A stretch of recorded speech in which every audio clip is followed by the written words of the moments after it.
그 긴 말씀 나누기 전에 먼저 각자 간단한 소개부터 할게요. 국장님, 예, 어떻게 산업통상자원부에 들어오시게 됐고 그 전에는 어떤 일을 하셨는지 좀 소개해 주시죠. 예, 방금 그 최 대변인께서 소개하셨듯이 저는 작년 11월까지만 해도 민간 분야에 있었습니다. LG경제연구원에 한 23년 정도 근무를 했었고요.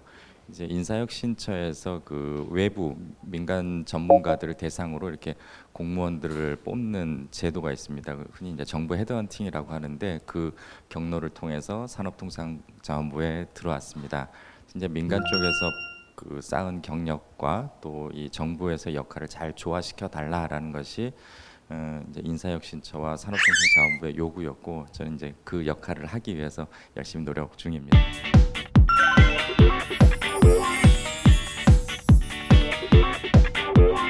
네, 구성민 전 사무관님은 네. 네, 안녕하세요. 저는 제가 통상분쟁 대응과에서 한일 수산물 분쟁을 담당했었고요.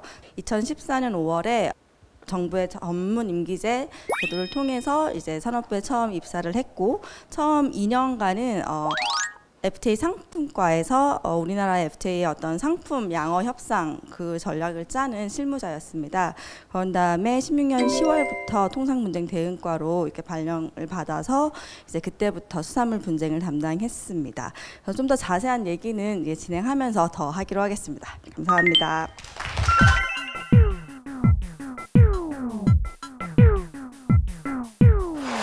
산업통상자원부의 통상교섭본부라는 곳은 굉장히 큰 조직입니다. 굉장히 큰 조직이기 때문에 놀랍게도 이 두 분은 같은 통상교섭본부에 일하셨지만 서로 모르셨죠. 네.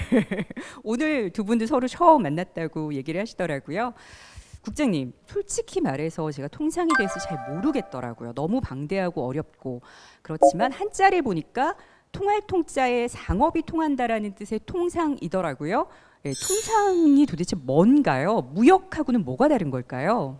예, 그 이제 산업통상자원부는 산업, 통상, 자원 이 세 가지를 다룹니다. 근데 산업과 자원은 누구나 들어도 쉽게 알 수 있는데 통상이란 단어는 많이 안 쓰거든요. 물론 이제 여기 오신 기자분들 중에는 통상 전공하시는 분도 계시겠지만 한 10여 년 전까지만 해도 통상보다는 무역이란 단어를 우리가 훨씬 많이 썼습니다.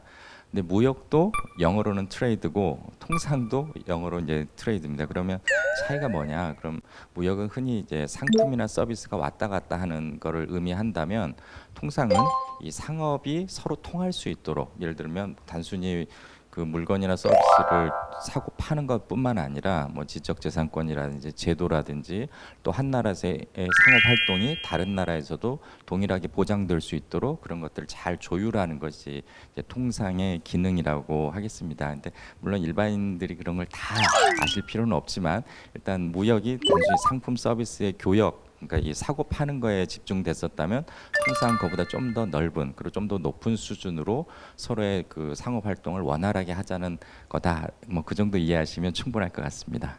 근데 저희가 본부의 이름이 통상본부가 아니에요. 통상교섭본부거든요. 그럼 교섭은 뭔가요? 통상교섭. 예, 방금 그 통상이라고 하는 것이 이제 나라들 간에 서로 이제 상업 활동을 잘 통할 수 있도록 해야 된다라고 얘기를 했는데요.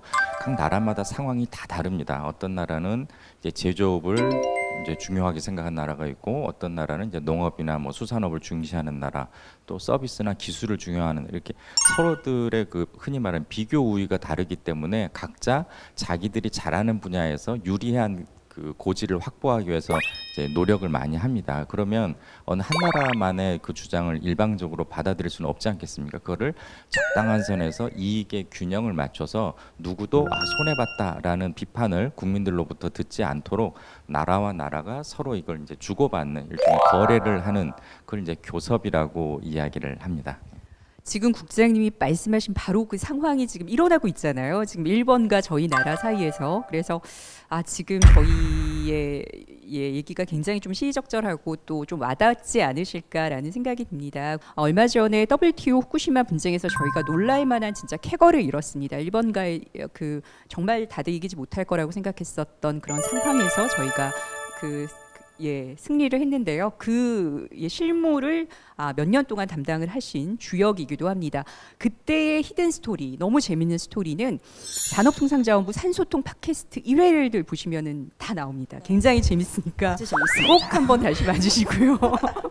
아니, 제가 그냥 하는 소리가 아니고요. 네. 사실 제가 이 산소통 촬영을 하고 이제 이게 실제 이게 팟캐스트에도 올라오고 그다음 유튜브에서도 직접 검색을 할 수 있어요. 근데 다들 본 분들이 정말 46분짜리긴 한데 그게 정말 후딱 지나갔다고 했거든요. 그래서 1분 버전도 있습니다. 네. 하지만 46분 이렇게 퇴근 은근히 서울에서 이동할 때 40분이 걸리잖아요. 그래서 한 번쯤 보시면 정말 저를 비롯해 저와 같이 일을 한 저희 해수부 그리고 원안이 이런 사무관들이 같이 실제 얘기를 해주거든요. 그래서 꼭 한번 보시길 바랍니다. 이렇게 홍보를 길게 해주시다니. 네. 예. 그 통상분쟁 대응과에서 지금 말씀하셨듯이 일을 하셨어요. 그 통상분쟁 대응과 이름만 들어도 정말 어마어마한데 어떤 일을 하는 곳인가요? 통상 같은 경우에도 이제 기본 규율되는 법이 있어요. 그게 WTO 협정이거든요. 근데 분쟁 같은 경우에는 그럼 기존에 현재 우리가 이제 합의한 그 협정대로 각 국가들이 한 164개국이 있는데요. 그 회원국들이 제대로 그 협정에 따라서 각 국가의 어떤 조치들을 이행하고 있느냐. 근데 그렇지 않다. 어떤 조치에 대해서 한 국가는 뭐 자기의 정당한 조치다. 근데 다른 국가에서는 그게 정당한 조치가 아니다 해서 어떤 다툼이 있을 때 WTO 그런 통상 문제가 분쟁화가 되면 이제 그거를 실무적으로 이렇게 진행하는 과이고 그거를 담당하는 사람이었습니다. 일본과 지난한 싸움을 하셨잖아요. WTO 후쿠시마 때문에. 근데 교섭이나 협상을 하다 보면 제가 얼마 전에 한 20년 넘게 이렇게 이런 통상에서 이렇게 협상을 하신 분이 만나게 기가 있었는데 이 과정이 약간 연애 과정과 같다는 거예요. 이렇게 저희가 이렇게 연애 과정 때 싸우기도 하는데 언젠가 이렇게 다시 연락은 해서 이렇게 풀어야 되는 거잖아요. 하지만 이제 또 연애와는 다르게 이제 연애는 끝을 가끔 맺기도 하지만 통상은 그렇지가 않거든요. 그래서 더 일본의 어떤 반응이 정말 궁금한 상황입니다. 네. 얼마 전 왜 양자 가장급 협의 때 이렇게 상징적인 사진이 있었어요. 일본 측은 반팔 와이셔츠, 그러니까 정장이 아닌 그냥 반팔에 이렇게 일어서지도 않고 인사를 하지 않고 그런 것에 이제 또 우리나라 국민들은 너무하는 거 아니냐, 저렇게 앉아 있고 이렇게 인사도 안 받고 뭐 이런 것. 그러니까 그런 게 사실 크게 보면 뭔가의 신경전인 거죠. 예, 신경전의 일환인 것 같아요. 예, 그러니까 실제로 그렇게 하다 보면은 그런 아주 사소하고 미묘하고 이런 신경전들이 분명히 일어나는 거죠. 네. 그렇죠. 그런 맥락에서 약간 연애와 비슷한 부분인 거고요. 이런 걸로 이렇게 메시지를 던지려고 하는구나. 이게 근데 메시지가 대상이 누굴까는 퀘스천 마크인 것 같아요. 정말 한국민에 보여주기 위한 건가? 아니면 그냥 다른 용도일까? 네. 복장이라든가 인사라든가 이런 비언어적인 걸 통해서 뭔가 그렇죠. 강력한 회의실 메시지를 자체도 되게 정리가 안 된 되고 일부러. 네. 그 국장님, 저희가 이제 통상에 대해서는 조금 알겠어요. 그렇다면 우리나라는 전 세계에서 통상 강국이라고 말할 수 있나요? 통상에 대한 우리나라가 어느 정도의 존재감을 가지고 있는 나라일까요? 예, 아까 이제 통상이라고 하는 게 뭐 무역을 포함해서 나라들 간의 상업 활동을 통하게 한다라고 말씀드렸는데 결국 통상 강국이란 건 그걸 잘하는 나라겠죠. 그럼 일단 우리나라 무역 규모, 수출과 수입을 합한 그 무역 규모를 통해서 그걸 많이 하는 나라면 아무래도 이제 국가 간의 상업적 거래가 많으니까 통상 강국이다라고 볼 수 있을 거고, 또 한 가지는 비록 경제 규모가 작아서 무역은 뭐 1, 2위까지 안 되더라도 다른 나라와 그런 통상 협상을 굉장히 많이 했고 또 그걸 성공적으로 마무리했다. 그럼 그것도 역시 잘하는 나라라고 할 수 있겠습니다. 우리나라 경우는 이제 경제 규모는 사실 그렇게 우리 인구가 5천만 좀 넘기 때문에 전 세계적으로 볼 때 그렇게 큰 나라는 아니지만 무역 규모는 엄청나게 큽니다. 그래서 전 세계 한 6위 정도 하고 있고요. 또 뭐 제가 좋아하는 표현은 아닌데 FTA 영토라는 표현들을 가끔 씁니다. 그게 뭐냐면 어떤 한 나라가 다른 나라와 자유무역 협정을 체결했을 때 그럼 그 나라와 우리나라는 서로 사실상 경제적으로 한 나라가 됐으니까 이것도 그냥 영토라고 본다면 그런 식으로 FTA를 체결한 나라들은 전부 우리의 상업적 거래가 자유롭게 이루어질 수 있는 나라다라는 관점에서 그 나라들의 면적 또는 그 나라들의 GDP를 전 세계 GDP 차지하는 비중 이런 걸 가지고도 또 비교를 하는데요. 그걸 하면 이제 한 3위 정도 됩니다. 그러니까 FTA 협정 효력이 미치는 것을 다 영토로 삼으면 한 세계 3위 정도가 되는 거죠. 근데 이제 그런 영토라는 표현은 굉장히 또 상대국은 민감하게 받아들일 수 있기 때문에 그 표현은 별로 좋은 표현은 아닌데 어쨌든 우리와 FTA를 체결해서 발효된 나라들이 그렇게 많고요. 특히 전 세계적으로 미국, 뭐 유럽연합, 중국 이런 나라들이 큰 나라들인데 그런 나라들과 모두 FTA를 체결한 나라는 우리밖에 없습니다. 그리고 지금 미국과 EU가 FTA를 체결한 바람에 굉장히 커졌지만 그 전까지만 해도 사실상 우리가 가장 큰 나라였다고도 할 수 있겠죠. 지금 잠깐 국장님께서 얘기하셨지만 저희가 사실 올해 산업통상자원부의 아주 중요한 아젠다 중에 하나가 제조업 강국으로 다시 일어나자라는 제조업 르네상스입니다. 근데 여러분들 그 우리나라가 제조업이 세계 몇 위 정도일 거라고 생각을 하세요?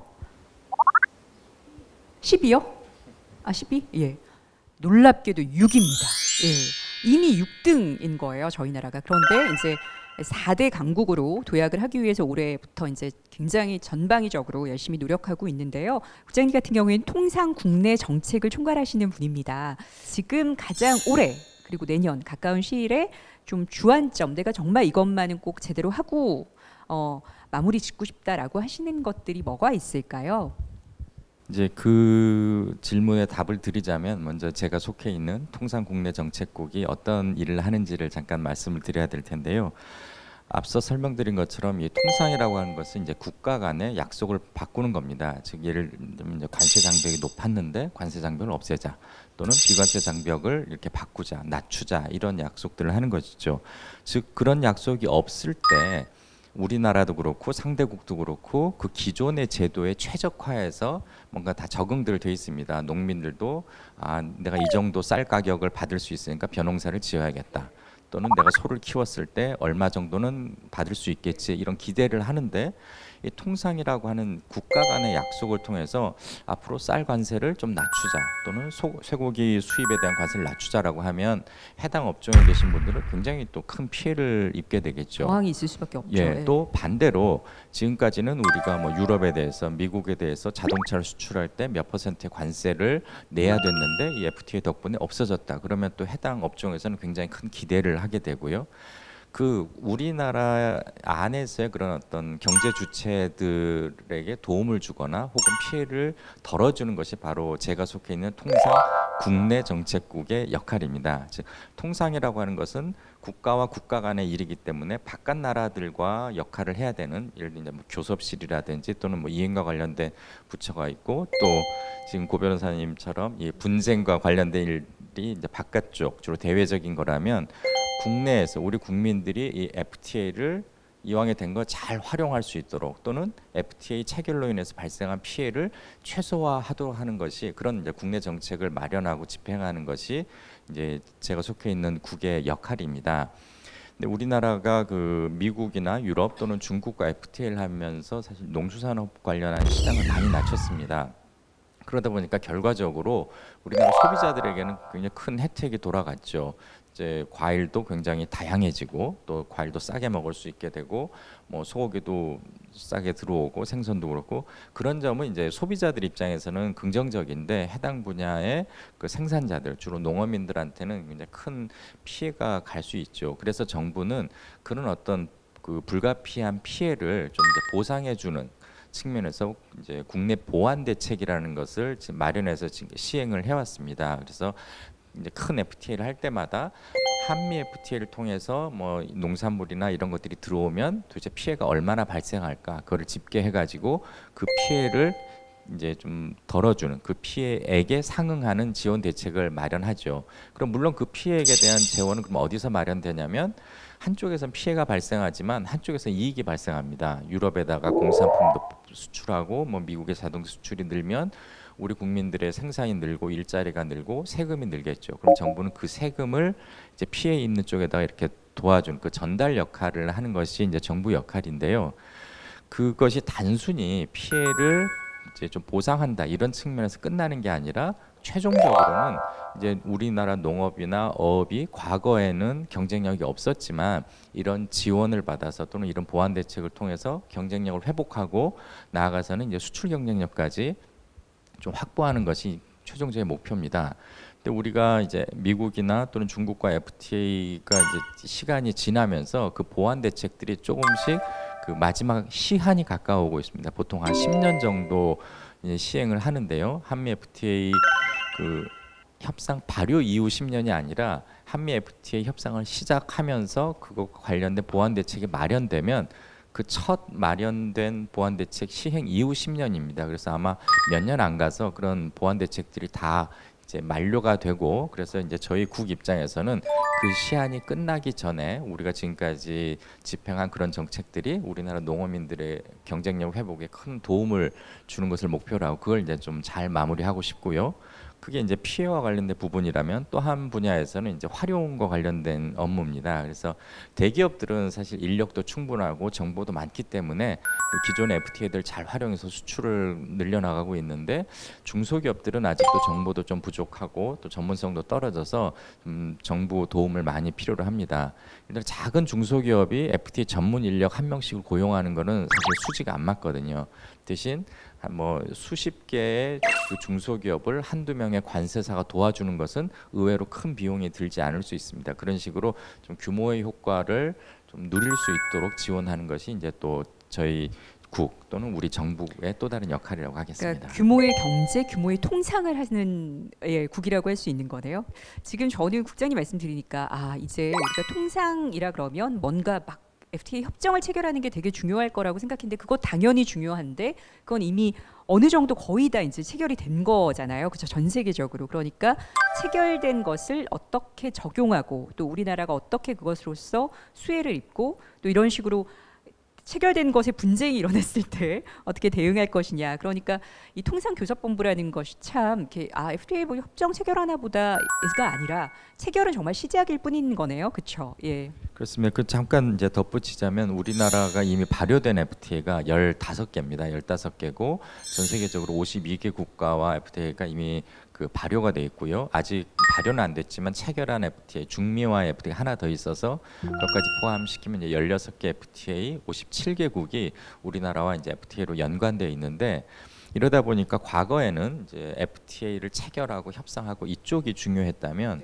이제는 기체결한 FTA를 잘 활용하고 또 거기서 발생하는 부작용을 최소화하는 것 그리고 FTA를 체결할 때는 분명히 두 나라가 서로 이제 약속을 잘 지키겠다고 이제 도장도 찍고 손가락도 거는데 실제로 해보면 경제 환경도 바뀌고 또 두 나라의 어떤 정치 상황도 바뀌면서 잘 약속이 안 지켜지는 경우들이 많습니다. 그래서 그런 것들을 좀 이제 이행한다든지 또는 산업 환경 변화에 따라서 기존 FTA를 좀 업그레이드 한다든지 이런 것들이 이제 통상교섭본부의 이제 새로운 역할로 점차 부상하고 있습니다. 지금 말씀만 들어도 아시겠죠. 엄청나게 출장이 많은